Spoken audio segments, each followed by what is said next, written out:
Hello guys! Welcome nga pala sa aking channel. Good morning everyone. Good morning everyone. So, isi-share ko lang sa inyo guys yung aking natanggap naman galing sa kapitbahay dun sa taas.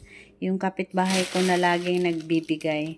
So, kahapon pa ito guys na gusto niyang ipasa sa akin. Kaya lang, nandito yung amo ko. Kaya, nandun sa taas yung amo ko sa second floor. So, dyan niya yan tinatapon.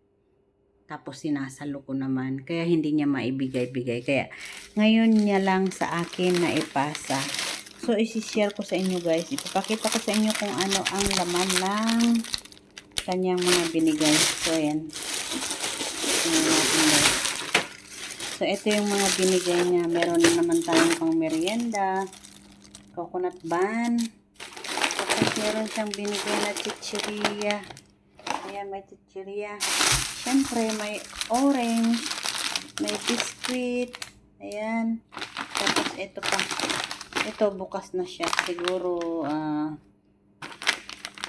sawa na siya. Ayaw niya na. Kaya, binigay niya na sa amin. Ayan, peanut lumpia. So, sweet siya. Siguro. Kasi, mani eh.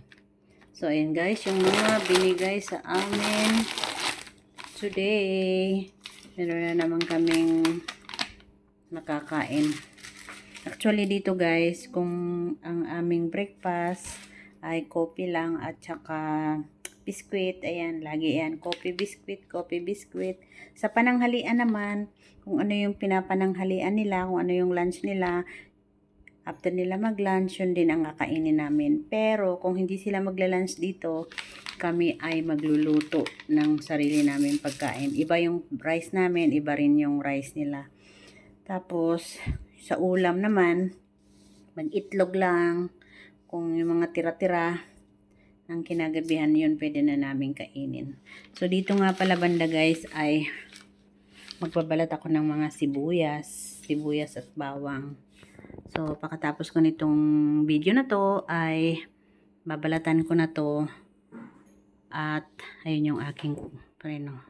May ginagawa. Babalatan ko na yung sibuyas. At, chachap-chap ko na. So, yun lang guys. Thanks for watching. Bye everyone. Bye-bye.